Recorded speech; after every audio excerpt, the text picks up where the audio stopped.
Welcome everyone to today's webinar, Alternative Business Models for Distributed Energy Resources. This webinar is brought to you today by New York BEST, the New York Battery and Energy Storage Technology Consortium, and DNVGL. We really appreciate your taking the time to join us today. First, we just want to cover a couple of logistics.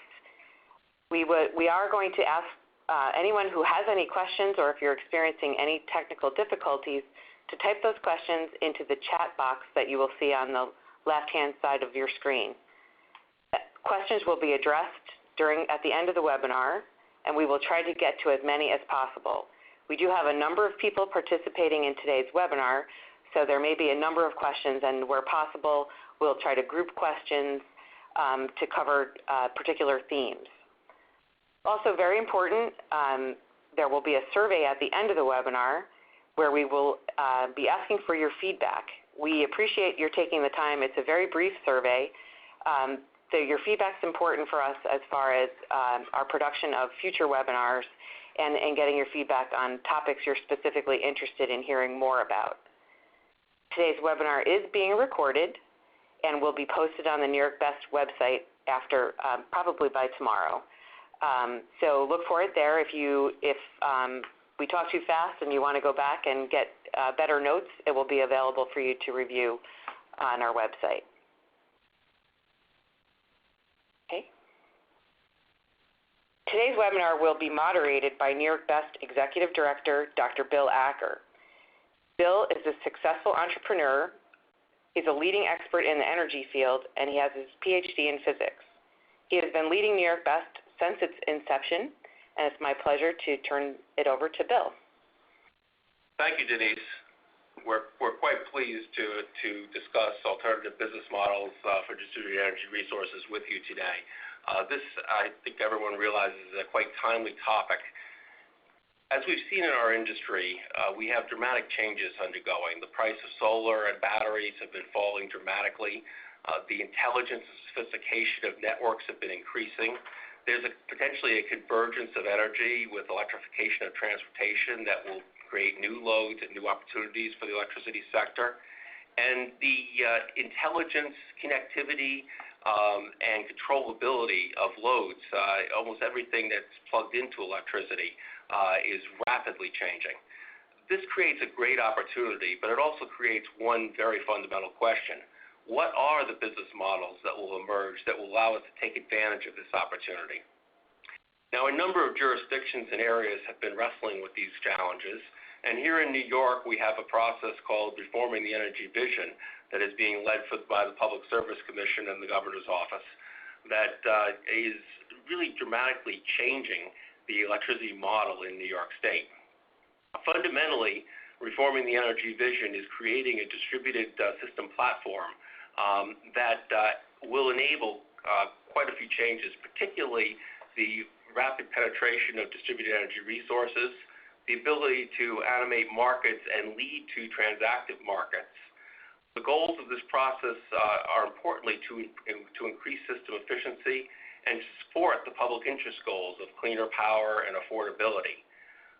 We are today going to talk more broadly than singly about the Reforming the Energy Vision process, but I do want to make you aware of that process is occurring here in New York State, and there are a number of very important actions that are undergoing this year that you can become part of.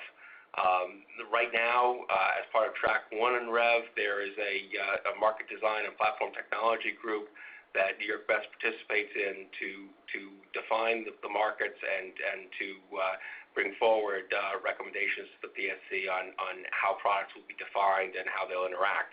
The PSC itself is performing a benefits cost analysis, which will be issued on June 1st. The second key part of the REV process is that there are tariffs being recommended. That proposed straw man for tariffs will come out on July 1st. And salient to what we're talking about here with new business models, to test new business models, the state is putting forth demonstration projects, call for demonstration projects that start July 1st and will be ongoing. And these are opportunities to bring forward projects with new business models to inform and educate and establish them. So we encourage you after this webinar, if you're interested in testing new business models in New York State, to contact us and work with us in the PSC and NYSERDA on those areas. And lastly, the last important timeline is December 15th. The distributed system integration plans for each of the utilities are due to the PSC. So we're in a very exciting time. New York Best participates in all these events and provides information to our membership on those events. And so if you are interested, please do contact us. I'm about to introduce our speakers, but before I do, I want to make one more logistics point. We are going to have live polling questions after each of these talks today. And so when each speaker finishes, there will be a single polling question put up. There'll only be about 10 seconds or so to respond, because you don't want to take a lot of webinar time for it. So please be ready at the end of each talk to put your answers in. We will collect those answers up, and we'll be providing that information later.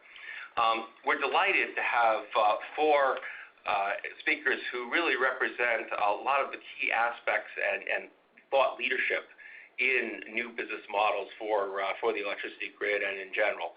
Our first speaker this afternoon, will be Dr. Jeffrey Parker. He is Professor of Management Science at Tulane University in the A.B. Freeman School of Business. He's also a faculty fellow at the MIT Sloan School Center for Digital Business. He also serves as director of the Tulane Energy Institute. His current research studies include distributed innovation, business platform strategy, and the design and performance of energy markets. Our second speaker this morning is Sierra Peterson. Sierra is the Director of Business Development at Clean Power Finance, where she leads strategic partnerships with new channels, including retail energy, manufacturing, and distribution. She is also responsible for new solar financing programs and strategic products. Sierra previously held positions with Sungevity in the White House Office of Energy and Climate Change and at the California Public Utilities Commission. Our third speaker this morning is Nick Paton. Nick is the Marketing and Strategy Manager for O-Power, a leading provider of customer engagement software to energy utilities. His efforts currently focus on O-Power's behavioral demand response platform. Nick previously led market development and regulatory affairs for demand response, wholesale markets, and evaluation of O-Power programs. And our final speaker of the afternoon is Jessica Harrison, who leads energy strategy within the Market and Policy Development Group at DMVGL. She has a diverse background in clean energy, including experience with engineering analysis, public policy, and financial analysis. While at DMVGL, she is focused on integrating innovative technologies such as energy storage, electric vehicles, and distributed energy resources with the electricity grid and the electricity wholesale markets. So we will hear from each of the speakers, have the poll questions in between, and then have a interactive a discussion point at the end where your questions will be addressed. I'll now turn it over to Jeff Parker to kick things off. Jeff? All right, Bill. So terrific introduction and really good job setting the stage. So thank you, everyone, for joining us. What I want to talk about is kind of the unique time in history that we're occupying, as Bill said, with the controllability of loads, the falling prices, and then the incredible increase in computational power. Add to that an age of mature networks, and then the business models facilitated by platforms, which I'll go through and give an example at the end, and I think we're really at the cusp of major change. So what I want to do is just talk a little bit about the networks. If you think about, say, land-based pipeline networks, you can see that particularly in the Western countries, Western Europe, in the U.S. along the coast of Australia, and then coastal China, you're getting increasingly very dense networks that are now, we go to the next slide, also being linked by ocean-going trade in liquefied natural gas, which ironically enough, just 10 years ago, before the fracking revolution, we expected that by now we would be importing a significant fraction, and yet now we find ourselves building export terminals. So take that infrastructure and then add onto it very well-developed transportation networks, both rail, trucking, and then add to that the gas networks, and you start to get some very interesting interactions between sort of non-traditional transportation sources of energy, such as electricity and natural gas, and then the potential for significant displacement of transport diesel, especially should crude oil sort of move to its to a higher price and have a larger spread over natural gas prices. And that could be incredibly disruptive. And if we look at these, that really depends upon the meshing of a digital infrastructure, as Bill told us earlier, this gas infrastructure, and then a very well-developed electrical infrastructure. So that's a set of networks. Then if we think about what's going on in computer processing, consider the way that we now can instrument very nearly everything that has a moving part or has a pressure. So for example, at the machine level, we're now capturing very fine grained data about the states of systems, and then at facilities and fleets and network levels. And this is happening both for industrial plants, refineries, chemical plants, and processing. And it's also happening at the level of cities, which are now beginning to instrument both traffic flows and power consumption in multiple areas. Then we have this expanded monitoring and automation, and this then begins to facilitate a shift from kind of reactive to predictive along a number of dimensions. So if we think about meshing these together, intelligent devices, intelligent systems, and automation, then what we can start to see is things like network optimization, fleet optimization, facility optimization, asset optimization. So to provide a concrete example, consider the U.S. power plant fleet.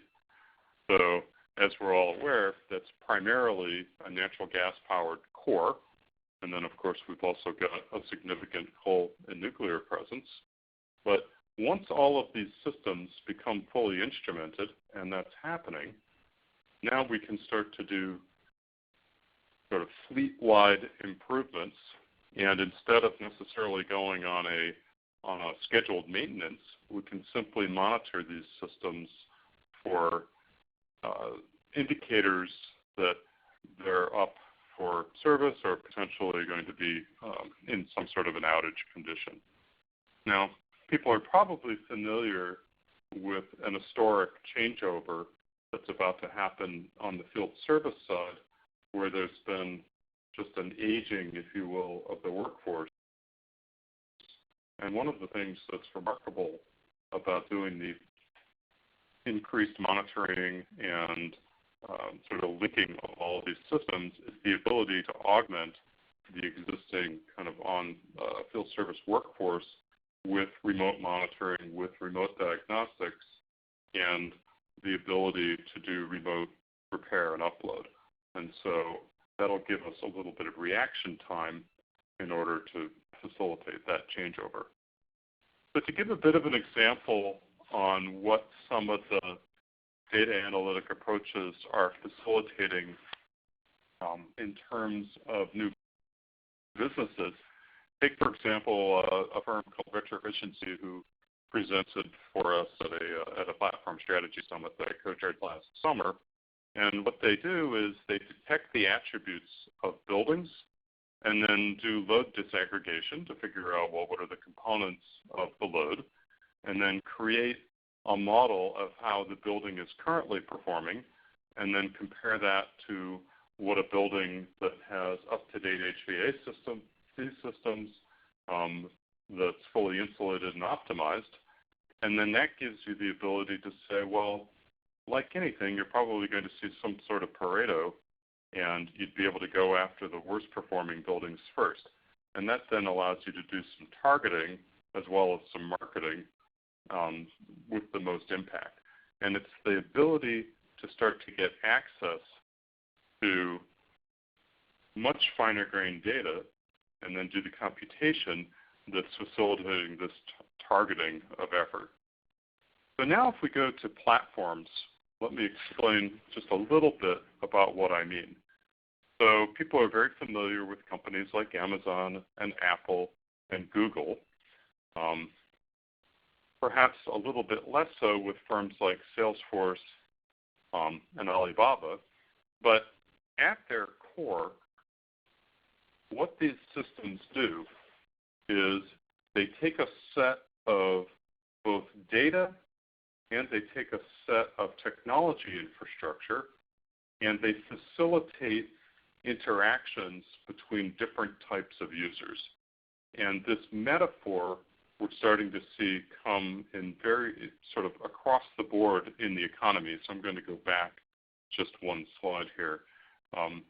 So if we think about Salesforce, they do customer relationship management software, and then increasingly they're turning into an enterprise resource platform that does project management and all kinds of marketing and outreach. Now, they can't develop all of the functionality that any customer would want, so what they do is, in addition to providing, as the platform provider, a core set of infrastructure, they invite additional users to come on top of that system and then extend the functionality. And then those supply-side users get access to demand-side users, and then they interact using platform resources. And so what we're seeing as a result is sort of a rapidly increasing ability of sort of smaller niche supply-side firms that can get access to larger markets through the platform itself. So now what I want to do is just talk about, on the energy side, what some of the different data sources are. So of course we've got utility data, we've got meters, we've got industrial facilities, we have temperature and other sensors, we've got commercial and residential, and the people themselves can end up providing quite a bit of data. So now let's think a little bit about one of the fundamental challenges in distributed and non-traditional energy. So what I've got plotted here is the variability of wind, solar, and geothermal power sources. This comes out of some data from a project that we've done with the California ISO. And, you know, unsurprisingly, you see that the wind and the solar are quite variable, and you can see the cloudy days on the solar side, and of course the day-night diurnal cycle. The geothermal looks more like a traditional dispatchable thermal power plant, and again, unsurprisingly. So the traditional way that a system would respond to this variability is to put a number of either simple cycle or combined cycle, but basically load following resources. And here we've got a picture of one co-located with some windmills. And then that would allow the system to compensate for the variability that's inherent in a lot of renewable resources.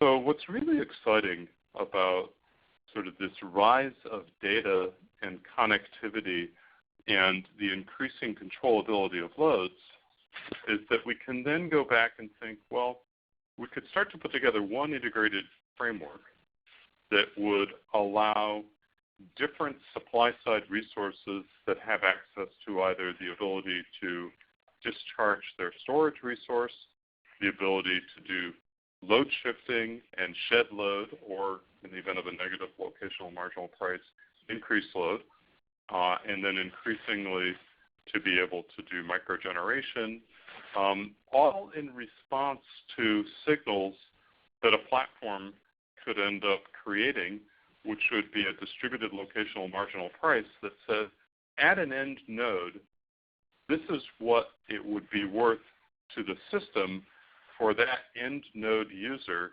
to do something. And that would be the core interaction. And then, of course, there are many other platform functions around contracts and managing the financial flows and organizing technical standards. But what this gives us as an architecture conceptually is the ability to imagine thousands and tens of thousands of end nodes that are able to participate in collectively, not in a command and control sense, but in a market sense. So going forward, we're quite sure that this age of networks and this increasing computational power, which is going to make it increasingly feasible to solve those end node pricing problems, and then present the ability to have new business models that allow the owners of different types of resources to act in a coordinated way to solve what has previously been the types of variability problems that had to be solved with very expensive assets. So with that, I will forward us to our poll question. Very good. Thank you, Jeff. So we have our first poll question, and you actually on your screen click the box that's the answer you prefer. The question is, how long will it take for digital platforms to be pervasive within the electricity industry? So we're trying to get a sense from the participants on the call of your views of the emergence of the things that Jeff was just talking about, and also of the things that we'll be talking about later as we go through the day. The options that we have here are 2, 5, 10, and 15 years. So we give people just a couple more seconds to please click. This is the other ones we'll be doing a little bit quicker as we go through the different sessions, but just so everybody's used to the system. Okay. And so now we'll close that out. See the responses, and then we're going to move to Sierra. Okay, so 43% of people believe 5 years is the magic number. Interesting. So 5 to 10 years, and then some sooner, some later. Very good. Thank you for participation in that. And I'm now going to move to our second speaker, which is Sierra Peterson. Sierra, take it away. Thank you. Good morning. Obviously, this is a great week to be discussing storage in particular as an emerging asset class, and what lessons, if any, we can apply from the boom in residential solar finance. Of course, also the barriers that remain to scaling financing for home storage. So I'll be discussing clean power finance, our context on what we look for as an asset class, what trends we've seen in the residential solar market, the finance products that have enabled scale in deployment of home solar, how these translate to storage, and obviously the barriers that remain, and what we see as the real solution for scaling institutional interest in storage as an asset class, obviously towards transactive energy markets to provide a better price signal to the value of distributed energy resources, storage being one. So for some context on clean power finance, we are enabling the creation of the residential solar asset class. We create the financial products, the distribution platform, provide the underwriting and the asset management to enable more than $1 billion in committed financing for residential solar. We are very interested in enabling institutional investment in new distributed energy resources, storage being one. We've seen, obviously, many announcements over the past few days, and one big one tonight, Tesla Solar City, on what we can perhaps expect from financial product innovation in scaling investment in storage in particular.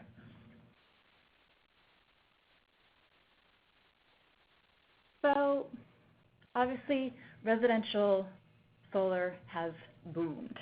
And this has been driven in general by the entrance of institutional capital into the market. Before 2008, most solar was consumer-owned, high cost of capital, inefficient capital source, market remained very small.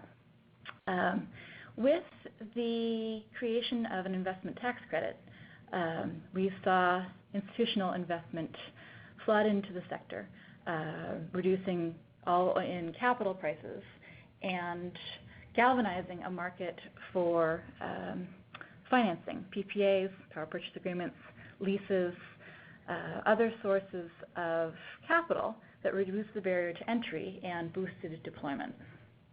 Very exciting. And one mechanism that we see could be a means to scaling deployment of other DER. Quick primer on what these products look like. Solar lease, obviously a home consumer pays fixed payments to lease power producing equipment, solar panels, inverters, over the lifetime of that system. Comes with a production guarantee.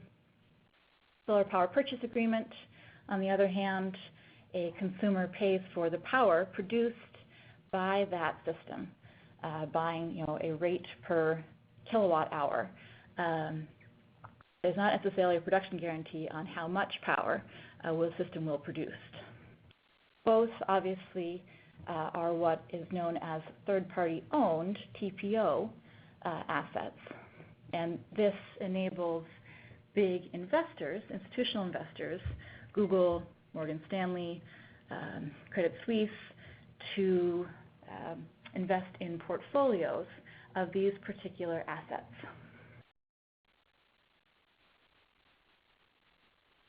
As of late, we've also seen a resurgence in interest in solar loans, and even more recently, based in California, a booming market for solar PACE products. Property assessed clean energy is a means to finance improvements to property, solar being one. Also covers energy efficiency and batteries, as we'll get to in a bit. That enables a homeowner to take out a loan and repay that loan on the property taxes. So it's very much a financing mechanism that is tied not to the creditworthiness of a particular homeowner, but to the underlying creditworthiness of that property. Really scales capacity for deployment for distributed energy resources, solar, storage, efficiency investments, otherwise. So what lessons can we take from the boom in solar financing? We've seen obviously that as the all-in price per kilowatt hour of solar energy has dropped precipitously, the total addressable market has shifted from that of the early adopters who buy on novelty of technology and energy independence to those mass market consumers who buy on a savings proposition. How much will this save me off of my power bill that I'm currently paying to my retail provider or my utility? Today, most residential solar is sold with zero down financing. It is sold at a competitive price per kilowatt hour. Right now, we see, assuming a levelized cost of electricity from residential solar of 15 cents a kilowatt hour, we see a total addressable market of more than 50 million households. Obviously, not all of those households will have the right roof type, but this is no longer a novel technology appealing to early adopters. As we think about translating the success from solar financing to enable institutional investment, large-scale investment, and scaled investment in distributed energy resources like storage, there are two big barriers. The first, obviously, is that the value proposition of a home battery is difficult to calculate in the terms of savings per kilowatt hour paid. Not per kilowatt hour in terms of the battery capacity, but what a consumer will look for in savings off of their power bill. Sure, batteries qualify for an ITC, but at a reduced rate. And the actual savings calculation of that battery can be very tough to try and describe in a simple sales product. We also have the market barriers, obviously, of static pricing for power. Time of use markets would be very much more helpful in pricing batteries accordingly. And for solar consumers, folks who have rooftop solar, who are considering adding a battery pack to their homes and currently enjoy the price signals of net energy metering. The value proposition of a battery is not always conclusive. Obviously, net energy metering, or NEM, provides a strong price signal for the value of solar being delivered onto the grid. And if solar is then delivered to charge a battery, a consumer does not enjoy the price, the credit, of that net energy metering.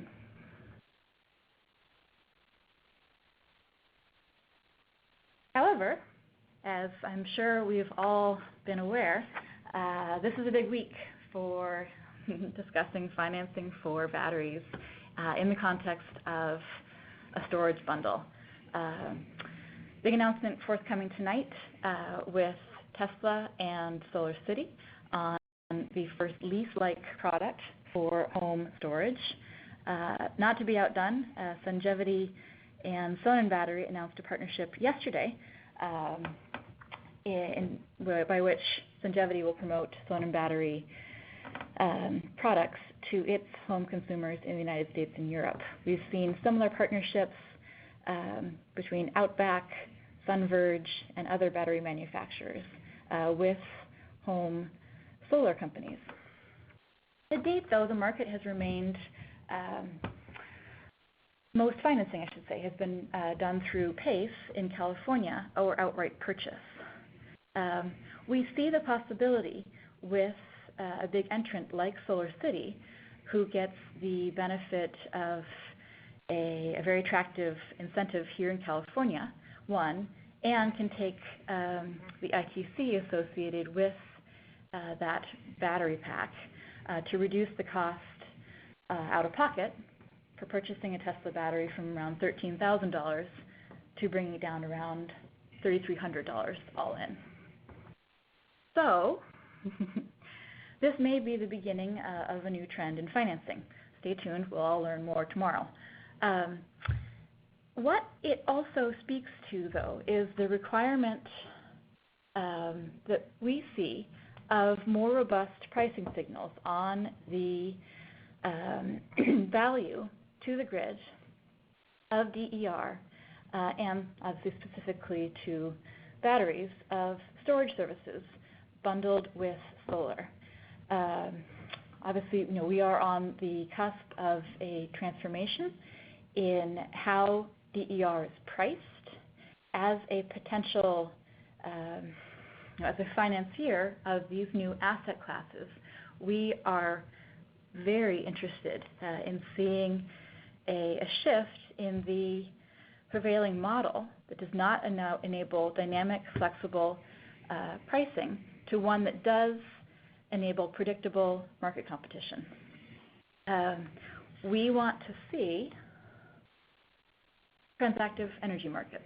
That is the solution that we are really hopeful for.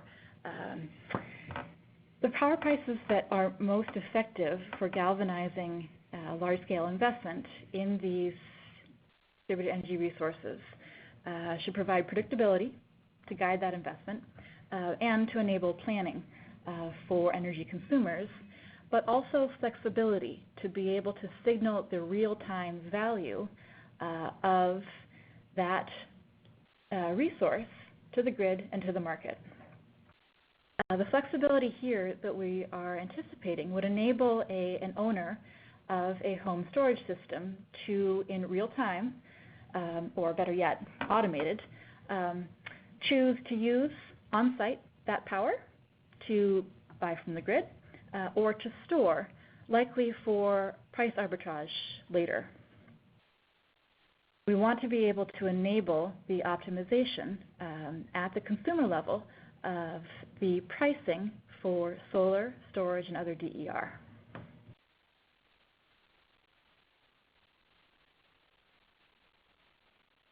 In essence, we're shifting away from, and we're hopeful for a shift from the one-directional grid between generation consumers to an integrated grid in which transactive markets, peer-to-peer purchasing would serve a pricing mechanism that provides predictability on future grid investments and energy bills, but at the same time provides enough flexibility to reflect current conditions and encourage optimization of on-site resources. As we think about,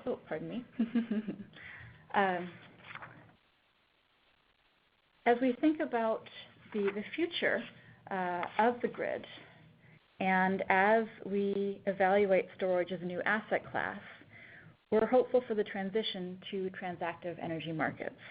We see that storage and net energy metering can be very valuable under a retail competition model.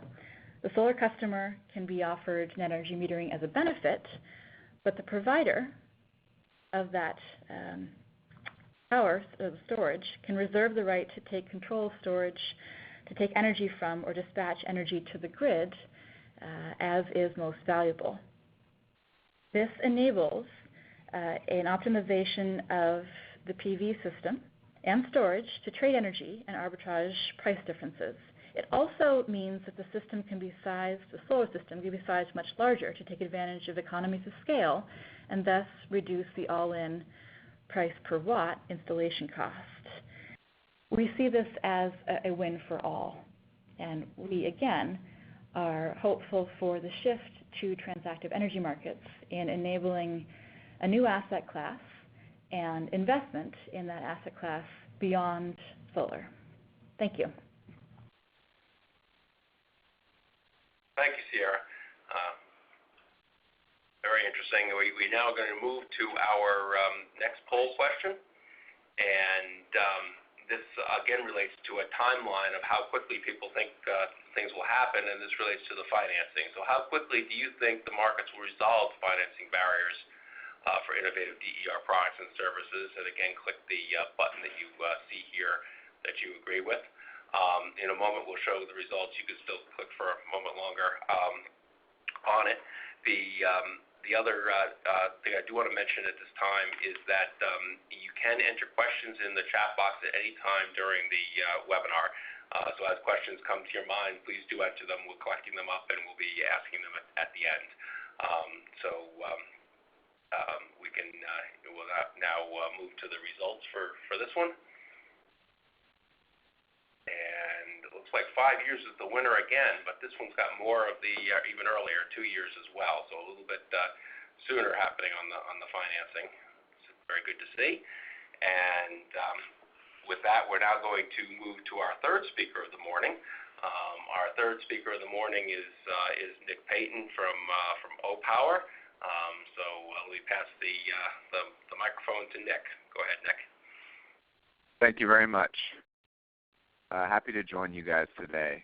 This is interesting for me because I think we can, from O-Power's perspective, provide a little bit of a different perspective in the way that we're thinking about this, in particular focusing on how we are actually helping our utility partners evolve and adapt in the context of a lot of these changes that are happening, and in turn the implication that that approach has for both the adoption and integration of distributed resources.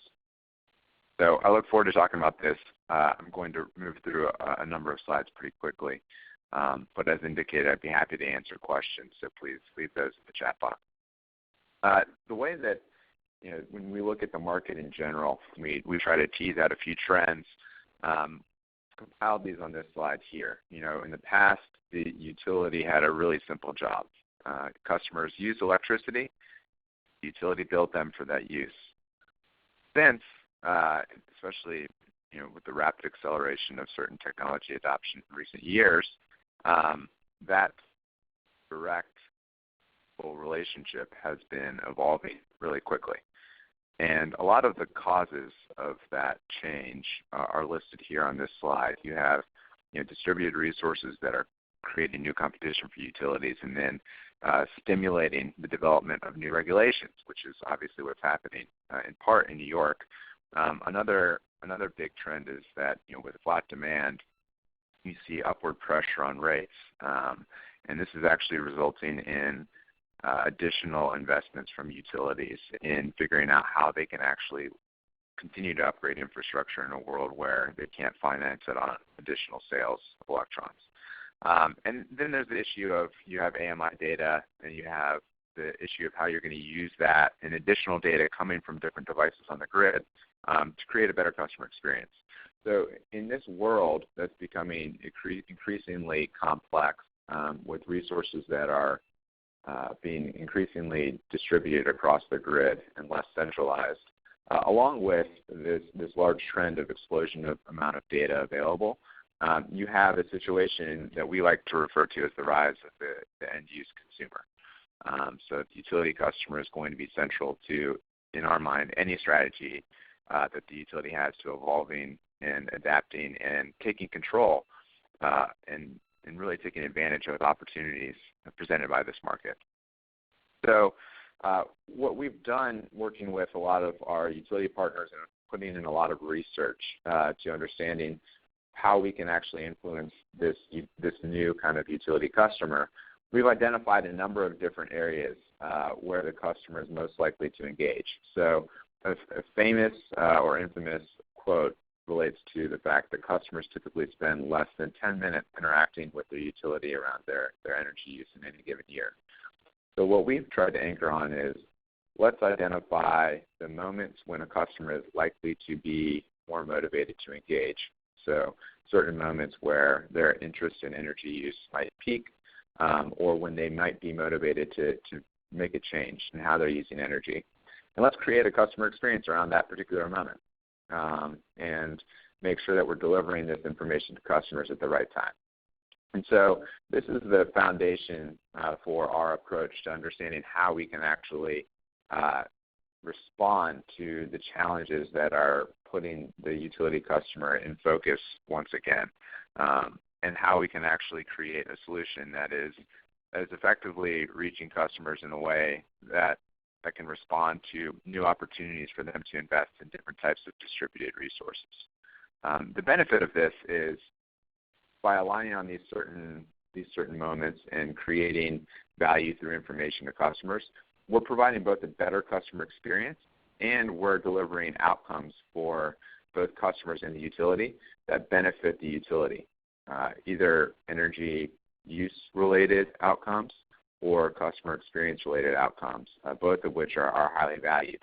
So it's really a win-win for the utility customer and the utility themselves. And I'm talking at a high level here. I'll go into a couple of details in terms of the way in which we've actually constructed solutions. Today, and the focus here is on distributed resources. So really quickly, I want to actually spend a bit of time here linking distributed resources to this framework in terms of customer engagement that I was talking about. So everyone's familiar with the duck curve, right? This is an infamous chart that shows the California duck curve. I pulled it from a Green Tech Media article. So I'm sure most of you on the phone are familiar with it. The couple things I want to point out here. First is that engagement matters for increasing the likelihood that customers will even adopt something like distributed generation. So I think most people, especially Clean Power Finance, knows that customer acquisition is really difficult for distributed generation, even more difficult for storage. So one of the ways in which engaging customers around those moments that matter will actually produce and support the development and adoption of these technologies is by increasing the likelihood that you can reach the customer with an offer at the right time and thereby encourage them or increase the likelihood that they will adopt this sort of technology, such as distributed generation. The second is that if you look at this chart, of course, with these types of resources, you're significantly changing the way that the load shape looks for customers. So one thing that we can do with customer engagement is create awareness for customers around how they're using electricity during certain hours in the day, engage them on that awareness, and motivate them to take different actions. And what I'll do is spend a little bit of time talking through one way in which we've proven that our ability to do this exact thing. And what that does is it helps us actually align energy use with the way in which utilities need their customers to use electricity to maximize the efficiency of the grid. The third is that more or less you can use engagement as a way to improve the customer experience with these types of resources. So a good example is something like dynamic pricing. A lot of utilities are considering the rollout of a solar price.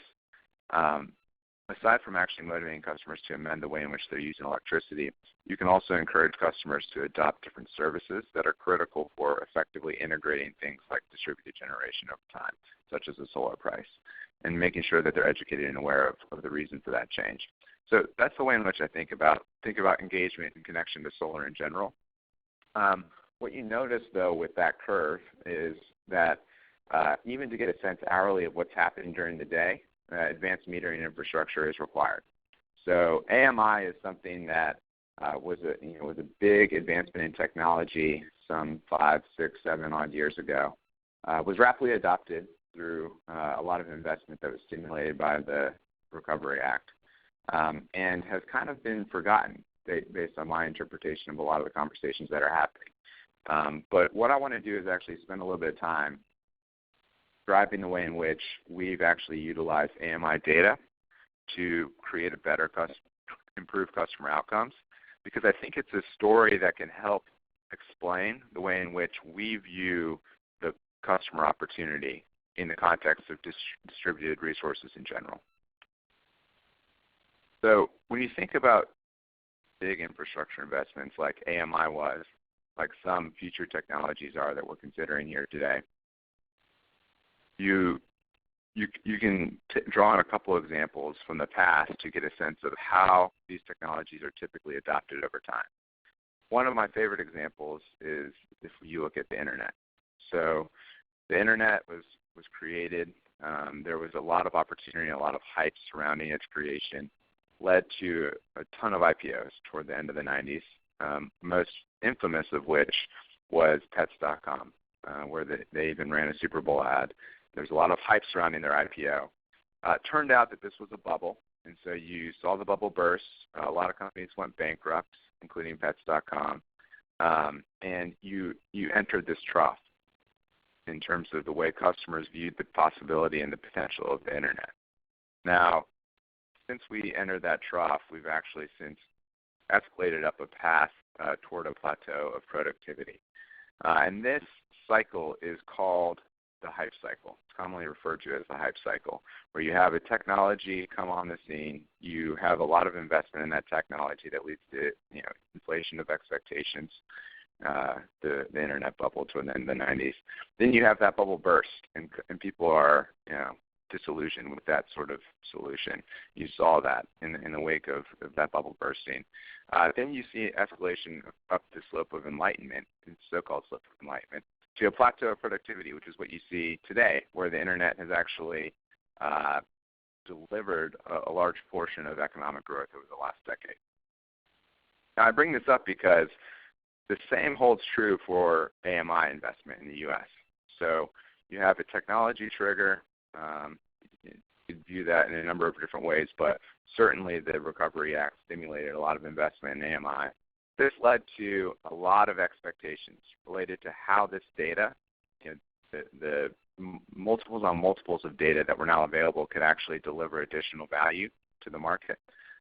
You have numbers like 300 billion meter reads being thrown out there. With all this data coming online, there were a ton of expectations around both dynamic pricing and even some kind of heady connected devices that could all be controlled through, in part, some of the AMI infrastructure that was being set up. Then I have a funny photo at the bottom of this. You saw a lot of utilities had invested in ways to take advantage of AMI, and it wasn't actually panning out. You saw a lack of customer engagement, lack of customer adoption, and this led to more or less a trough where you saw the negative publicity around AMI supersede the positive, opportunistic viewpoint of others in the market who saw the opportunity with AMI. So the real question, so what does this actual trough look like in terms of the way that you should think about it? So I like to bring up this particular case of dynamic pricing, right? So there was this one service territory in which economic analysis conducted showed that 77% of customers would benefit from adopting a critical peak pricing rate. So if they just signed up for the rate, they would have a lower utility bill. When that was marketed, only 1.5% of these customers actually adopted it. So at the end of the day, you saw $37 million spent to enroll 22,000 customers. Low customer adoption despite the fact that a lot of customers stood to benefit. So this shows the departure of reality and outcomes from potential and opportunity from AMI investment. So the real question then is how can we get to this plateau of productivity that we saw with the internet where you saw a decade of growth pretty much on the back of that infrastructure development. So what we've done here is at Acker is we've created a solution that takes advantage of advanced metering infrastructure data and presents it back to customers in a way that's accessible and simple so that they can take advantage of that data and actually realize savings. And the easiest way, we've called this behavioral demand response, but the easiest way to think about this at a really high level is we take AMI data in from our utility partners, we analyze it up front to basically create a profile for each customer on how they use electricity during peak hours. We provide that information to customers in advance of a peak day through email, through phone calls, and through text messages. The customer then reduces their use during that peak day. Then we send customers a report the day after on how that tells them how they did on that peak day. So what's kind of interesting about this is it seemed like the market moved immediately to pretty complicated solutions after AMI investments happened. And what we've done is we've actually made, on the back end it's really complicated with all the data analysis that goes into this solution. We've made it actually simpler in terms of how we're communicating this to the customer. And we've obviously baked it with behavioral science so that we're motivating customers to take action. We implemented this solution last summer with 4 of our partners, 3 of which, you see Glendale, Efficiency Vermont Consumers, implemented this with no peak time rebate associated with it. And so that's the solution you see on the left, where we're just communicating with customers around their peak use. Everyone's familiar with the 3-bar chart from home energy reports, but what's changed is we're actually releasing these communications in a moment around a peak day that matters in real time and providing customers information on their hourly use instead of on their overall use. So we're leveraging AMI data for that. So companies like Glendale Consumers used it in connection or without connection to any peak time rebate. Baltimore Gas and Electric used it in connection to implementing a peak time rebate. So it can be used in either way. And we're going to actually focus for the rest of this presentation on the former case. So how can we use AMI data to engage customers and then see, by simply giving customers better information, if they'll actually take action to adjust the way in which they're using electricity during the course of the day. And obviously this holds significant implications for how we're actually going to integrate at-scale renewables like distributed generation or other technologies like storage. So we had the perfect opportunity to test this solution with our partner in Southern California during the California heat wave last September. So for those of you who live in California, you'll remember that that temperature spiked over 100 in September, which was unexpected or somewhat unexpected, and it created a new system peak.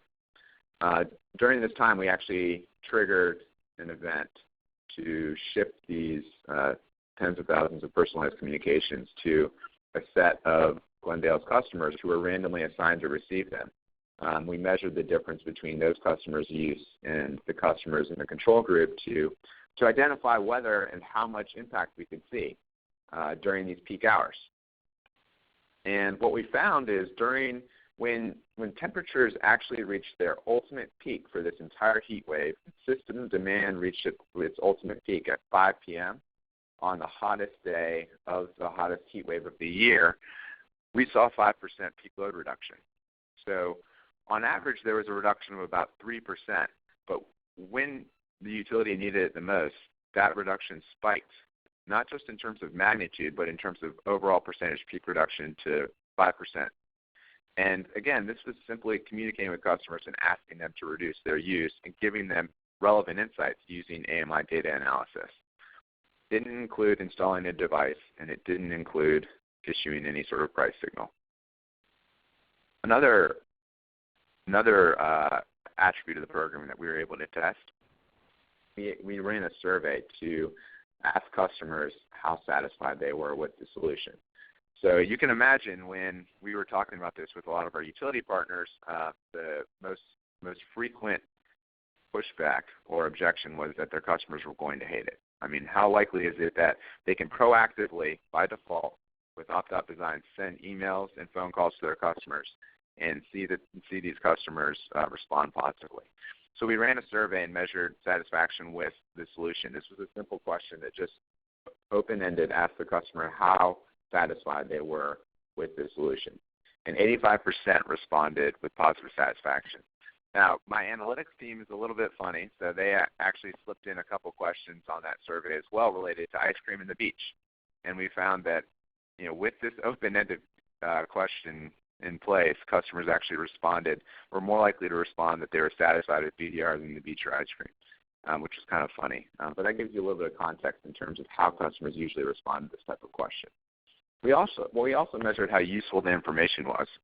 What's powerful here is we saw a 10% lift in customers' perception of their utility partner as a trusted provider of information that helps them save money and reduce their use and manage their own energy use.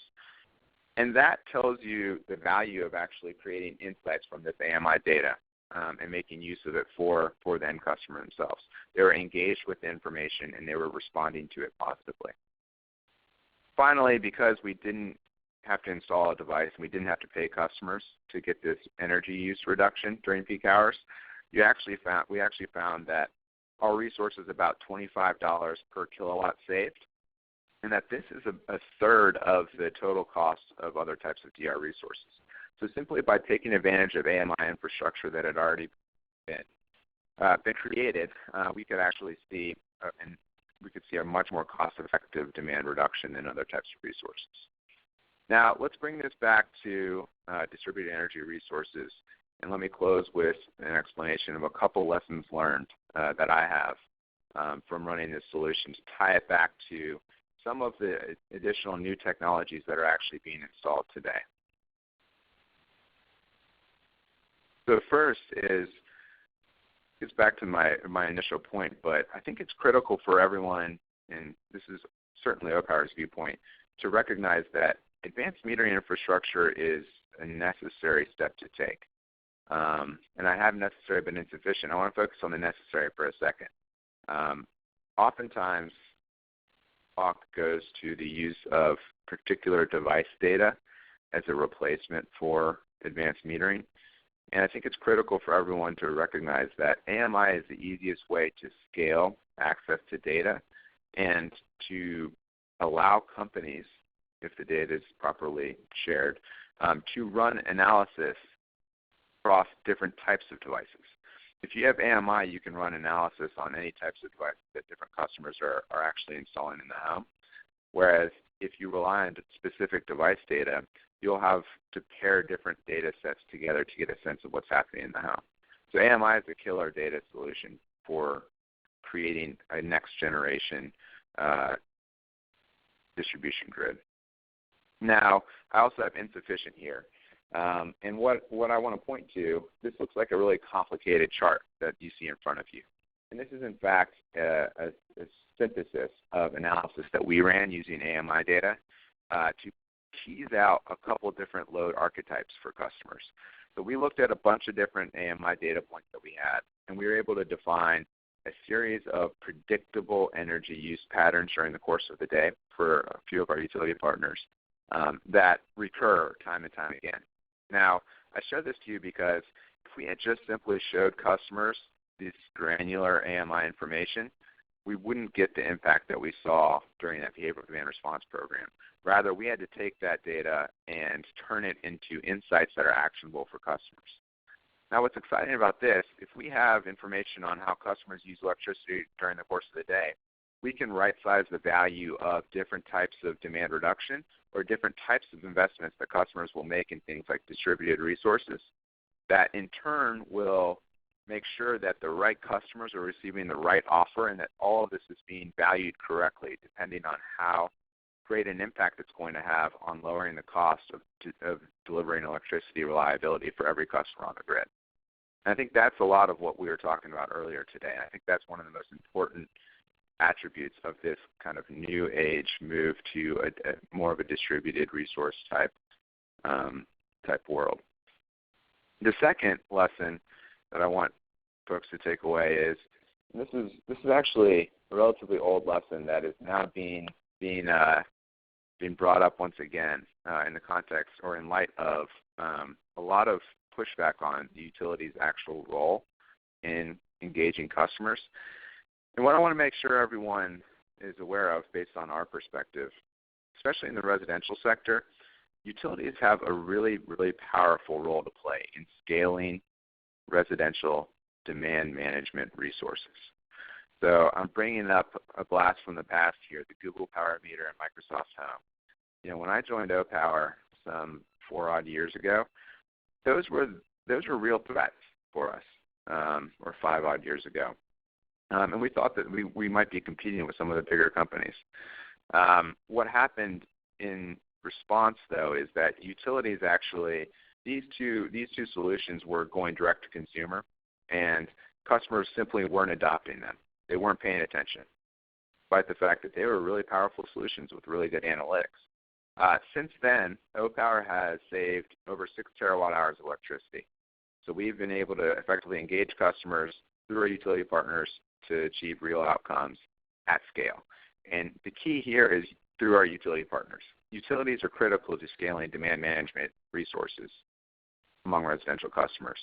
Without utility involvement, you don't see the adoption that you see in the commercial sector of demand response resources. I think that's critical to understanding and interpreting the role of the utility over time and how it should evolve in connection to some of these regulatory environments, regulatory changes. And for lesson 3, to quickly wrap up here, as demand evolves, so must solutions. So if you think about historically the issue with demand management, it was typically pretty linear. You had a peak during the course of the day that was largely driven by air conditioning. And this could be addressed using a load control switch. Now, the load control switch is limited in terms of customer experience and in terms of the number of customers willing to adopt it, but it could, pretty effectively address that pretty linear peak load reduction that was required of AC running during the middle of the day. Now, fast forward to what we're talking about today. You have different types of demand resources, technologies that are influencing the way the customers use, produce, demand over the course of the day, changing the different ways in which customer load profiles look. And those are 2 big ticket examples. There are also a lot of different types of devices that are coming online in the home for which we have data and for which we can actually draw different types of load profiles from customers. This variability in actual needs to manage demand requires a flexible, variable, evolving solution. And I've talked to you about behavioral demand response as one of those types of solutions today. But I think it's critical to understand that as the demand problem evolves and load variation increases as a challenge, we will need technologies that are responding to this evolution so that these technologies aren't just one-size-fits-all for a population that is increasingly looking distinct household to household. And now we're moving to the next question for the poll. Great, thank you, Nick. So the next question is, in locations where utilities are not taking advantage of behavioral demand response programs, will we see a sizable market emerge from the private sector? And if you think yes, there's also time frames you think it'll take for those markets to emerge. So yes in 2 years, yes in 5 years, yes in 10 years, yes in 15 years, or no, you don't think that there's a private sector demand response market without the utilities. And if people can go ahead and continue to enter that, I'm going to bring up the results, but you can still enter for another a minute or two. So let's go ahead and bring up the results so far. Oh, okay. I'm sorry. You're supposed to wait for a moment longer. We're going to give you a moment longer, and then we're going to go to Jessica Harrison, who will wrap up our discussions today. So interestingly, here about almost a third of the people believe that you do need to do the DR through the utilities, that there won't be a private sector engagement. And then kind of an even distribution on the time frame otherwise. Interesting. So in the interest of time, though, let's get to Jessica, who will pull together a lot of what we've heard today. So hand it over to you, Jessica. Great. Thank you very much. And thanks again to the speakers today for some excellent presentations. What I want to do is touch a little bit on the themes that each of them have brought up, as well as talk a bit about industry trends and how we see this sort of the latest developments tying into each of the parts that we've heard discussed today. So traditionally, we've seen the electricity supply chain be one that sort of is a linear one that goes from production delivery to end use. Over probably the past decade, we've seen some evolution of that, starting initially predominantly with end use and delivery. We see that rather than end users simply being a recipient of a commodity, we see them being engaged in either programs or market-based services that provide value back to the grid. We've also seen, traditionally we've relied on the T&D infrastructure that exists in the ground today, but we're seeing the evolution and potential for independent grid architecture, and I'll talk about that a little bit more. But if we look at sort of where we've been headed and where we are headed, we've seen energy and efficiency and demand response starting off on an emergency basis and moving more towards sort of a continual real-time basis, be a transaction between end users and what has been the utility distribution grid. We're seeing a discussion more about customer engagement, so it's again now not just a one-way conversation and a two-way transaction, but perhaps also a two-way conversation and a two-way transaction.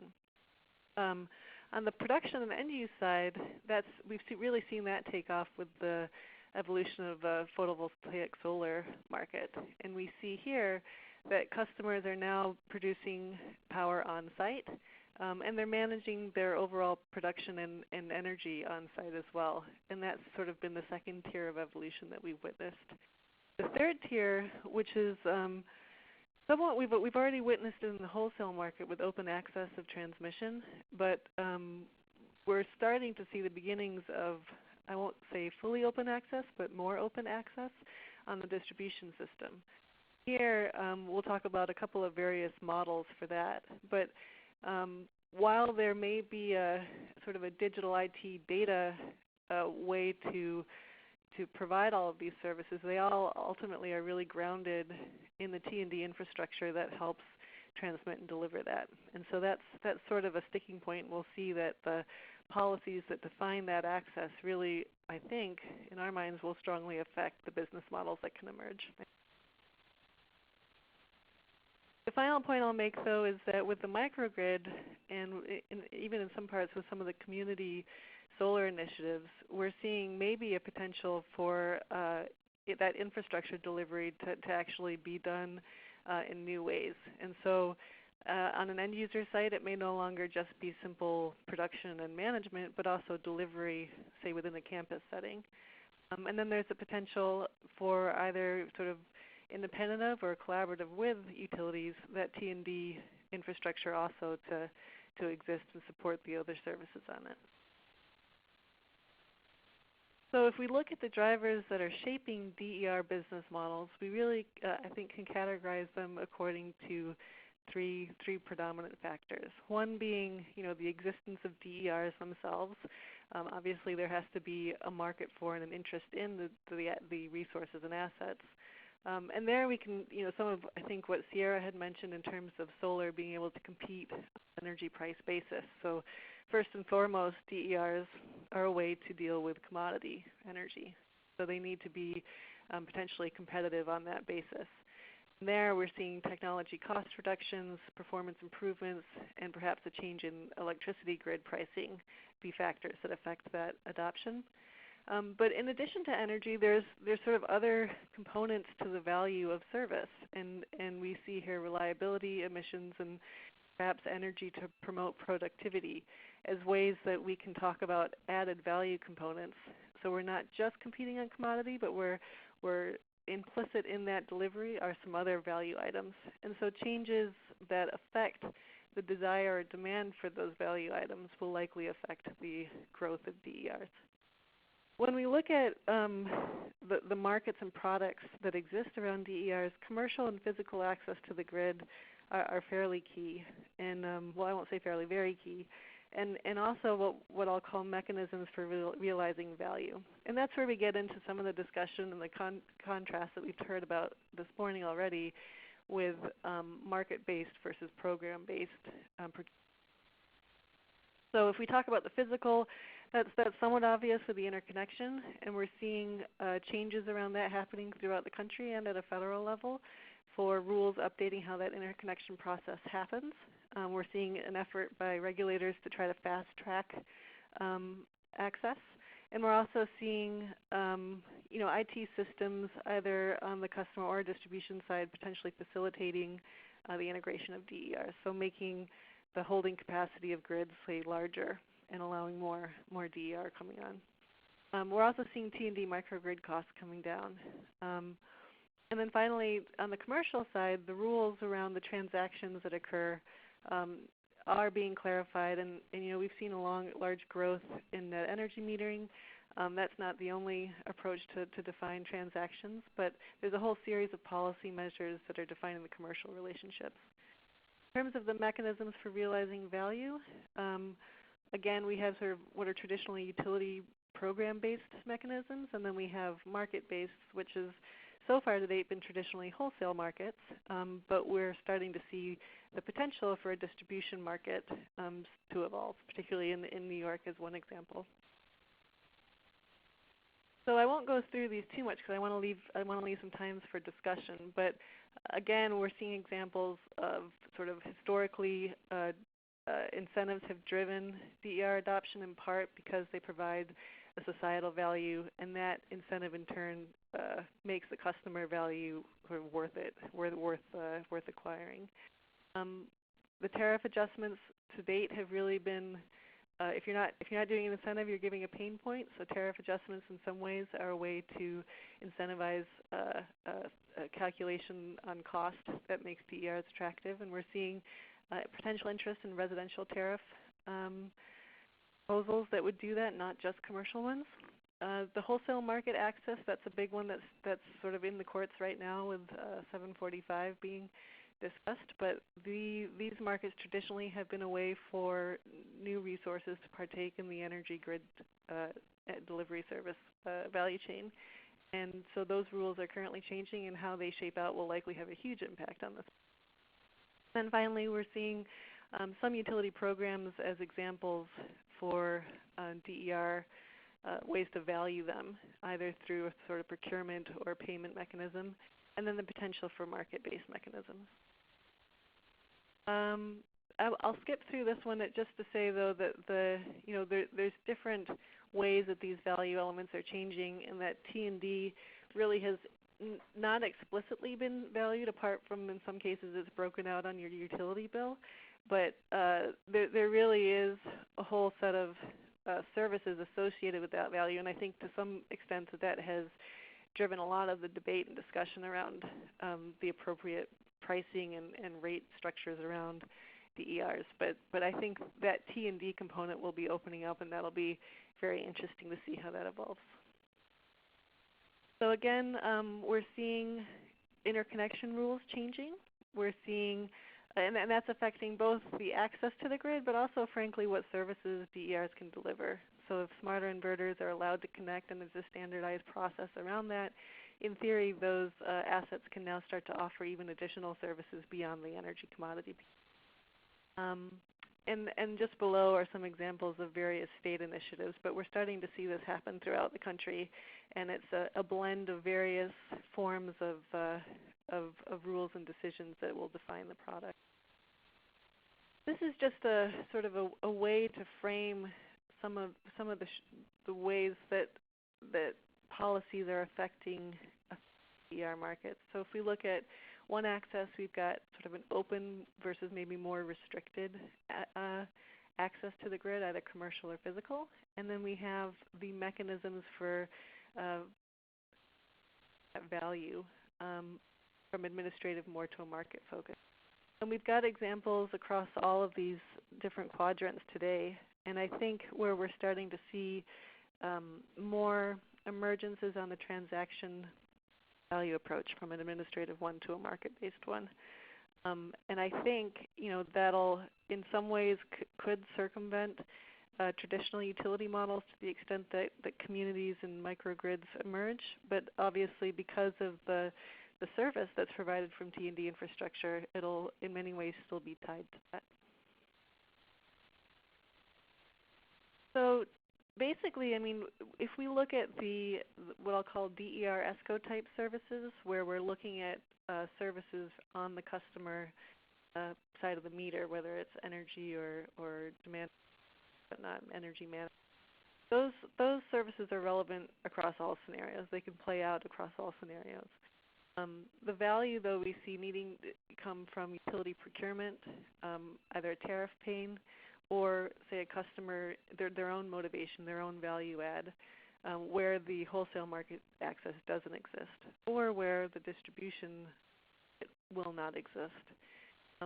There's an opportunity we're seeing emerge of the ability to bundle services. So we're moving from an individual service construct to a customer conversation construct. And so we're seeing some interesting, and I think Sierra mentioned some of these new ones this morning, but we're seeing an interesting emergence of, not just a retail provider, not just a PV provider or storage provider. We're seeing bundling of those services, and we're seeing extension out into additional customer services. So energy security and, energy management and home security being an example of bundled services here. So I think, the value chain itself is changing. The value elements, going from a commodity to something that's more than a commodity is changing. And the access and the way that these values can be captured is changing. And that's all a function of the policy changes and technology changes that we've seen. So I think, just to wrap up, policies will be shaping how open the distribution system is, both from a physical and how costly and efficient it is to connect, and also really how these services are going to be valued and how their costs are going to be allocated. We've seen technologies like storage as an example where it has potential value all the way up and down the value chain. But the trick is to get enough value to accrue to the potential investors so that we see that asset being both demanded by a customer and then invested in by the developers. So virtual power plants and microgrids, I think, provide potential alternatives without the possibility of full sort of unbundling of the T&D component. But I think that we'll start to see much more activity around DERs as we see utilities start to embrace DERs for things like capacity planning, and-side resource capabilities and whatnot. And I think depending on how those policies shape out, we'll see several roles for utilities, and there's potentially even that utilities will become the market operator or even the customer for third-party providers. So it'll be an interesting evolution in the relationships that are there. We'll see a variety of schemes, but I think it'll all hinge on how the policies are written and are intended to enable the various approaches to value capture. And so with that, I'll wrap up so that we can get on with a little bit of discussion. Okay, so we'll have our last poll question, and then we're going to start the questions that you put in. So please continue to enter your questions into the chat box if you have any questions. The last poll question is, what do you see as the greatest barrier to formulating business models around DERs?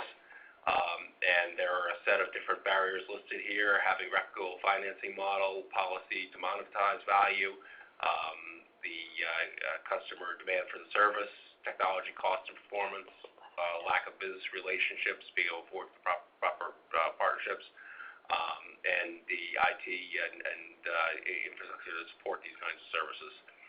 So if people can answer that, and also think about any other questions that you may want to ask the speakers today, again, you can enter them in the chat box as we go along here during the Q&A session.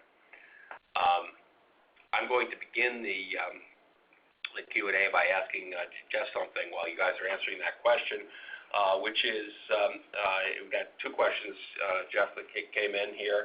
I'll combine together. One is, what companies in the energy technology industry are offering platforms? In other words, who have you seen that's doing a Salesforce-like type of thing? And I'd like to kind of broaden that with a more general question, which is, what are some of the critical launch strategies that would get the platforms up and running? So if you want to give any examples of companies, but then talk about what are the critical launch strategies that would be necessary to enable these platforms? Yeah, so great question, and I'll just call out the O-Power example as one that's kind of migrating in that direction. I mean, I think we're seeing more markets that have the opportunity to start to evolve into platforms. And by a platform, what we mean is that you have this shared infrastructure and that it's open enough that different types of users can connect to it and then produce and share value flowing across a platform. So it sort of takes that market idea and then moves it even further into sharing the infrastructure.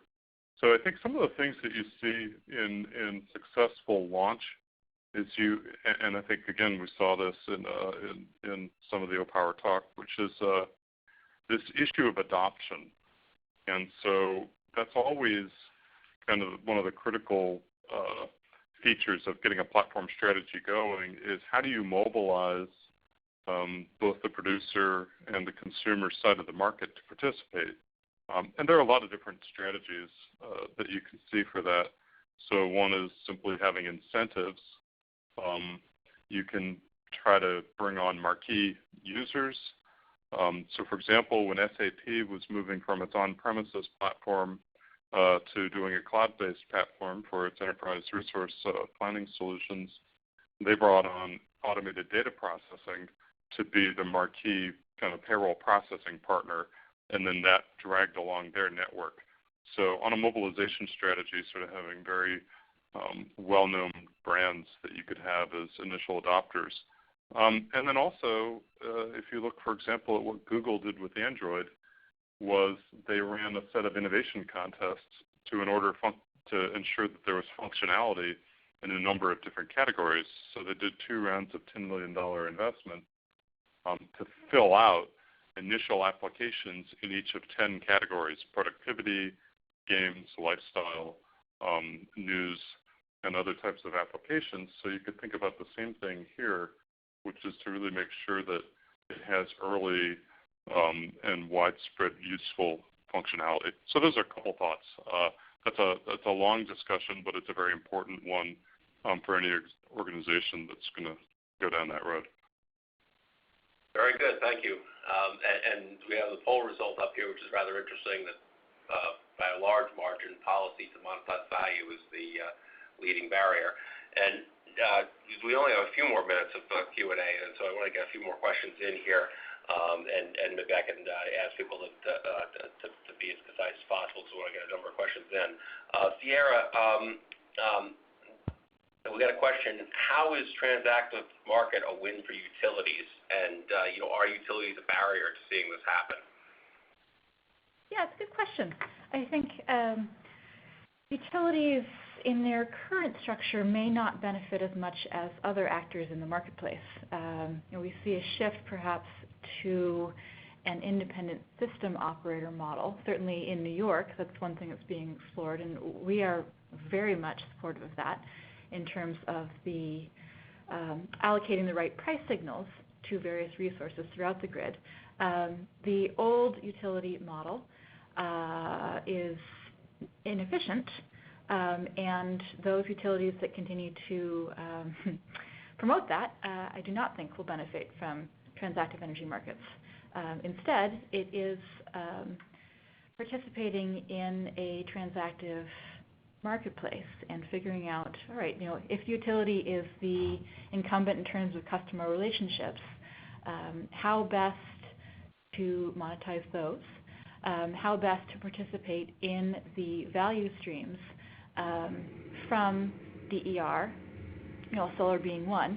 And I will say too that CPF has worked with a number of utilities to enable their investment in and ownership of solar assets quite profitably. And so it is not necessarily a losing proposition for those utilities who are willing to participate in a new model. Good, thank you. And maybe, Jessica, we have a question about the net metering not being the only mechanism for solar customers to engage with the grid, and what are some other mechanisms being considered, the questioner asks. Could you clarify, or this was for someone else? It's for Jessica, yep. Oh, sorry.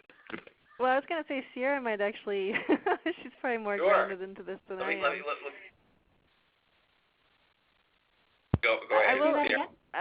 I will just quickly say that I think there's a series of policies that define the relationship for customers, and so I think there's mechanisms out there, but really what I had been trying to say was that there's a whole set of different policies that define the value of solar to customers and to the. But Sierra, please go ahead. Certainly, I think. They are many. The fact of being able, energy independence is a big driver, but I think it really comes down to price. Solar is cheaper than buying grid power for an ever-growing number of customers. And with the shift to real-time pricing for distributed generation, and for residential tariffs to reflect that value, I see that solar could be very lucrative for customers.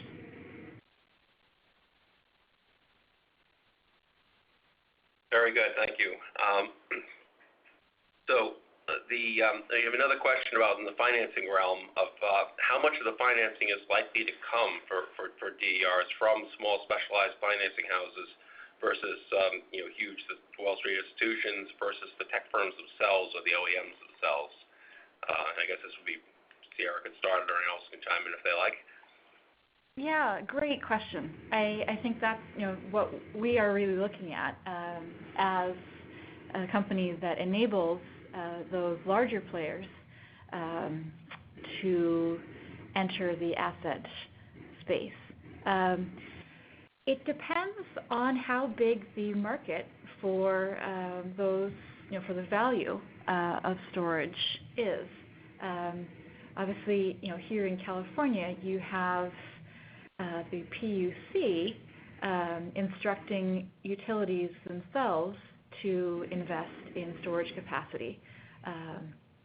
That doesn't hold true for other markets, but utilities could be a big customer if that's the model that is promulgated across the country. Absent that, I think the savings proposition to homeowners is necessary for attracting attention to storage as an asset class relative to the many other places in energy services and energy resources that that could attract investor attention. Obviously, PV will continue to scale. The value proposition to homeowners and the rate of return to investors, both very well demonstrated. And until one can credibly demonstrate a replicable and scalable value to storage, especially in combination with home solar, I think it may be a case of early adopters. One, to date, the Tesla Solar City pilot has produced 300 installations, 350 maybe. So we're not talking about the sort of hundreds of thousands of solar systems that we've seen. And will also be a function of marketing from battery companies who are eager to capture the branding possibilities. I would also, first, utilities may enter the space and provide sources of capital. Institutional investors very well could. We are certainly monitoring the space. Three, the OEMs obviously have a vested interest in continuing to drive down cost and grow consumer adoption, creating the referral engine for their products. And then I would not discount PACE. To date, it's the residential space only available in California, but I expect it to scale and for consumers to be able to finance solar, storage, other efficiency upgrades to their properties using PACE. I think that it is, it's an elegant and very easy way to finance assets that enable savings for homeowners, but that do not yet attract institutional investors who are looking for a defensible asset class and a 20-year consistent rate of return. Thank you, Sierra. And unfortunately, we do actually have to wrap up the Q&A session. But for people that had questions on the line, we will try to respond offline and get you in contact with speakers that can respond. There was one question about what organizations are lobbying for these regulatory actions. I should point out that part of New York Best's work is in the government affairs area and working closely with the REV process here in New York State. So if you are interested in that, please do contact us. We have a number of future events that TMBGL and New York Best have on the calendar that we want to make you aware of. The Utilities of the Future Leadership Forum, TMBGL's signature event in Washington, D.C. in June, New York Best Market Conference also in June on Long Island, and New York Best Fall Energy Storage Conference Expo in Rochester, you can see here. We would also ask that you do fill out the survey that the link to will be coming up in a moment. This has both the information that we will share as far as more of your insights that we would like to collect and share along with the live polling that we did during this webinar. I want to thank our speakers again. They did a phenomenal job, and this is, I think, one of the most important topics for our industry to address, and I want to thank you all for participating. So please do fill out the survey and participate in our future events. Thank you, and have a good afternoon.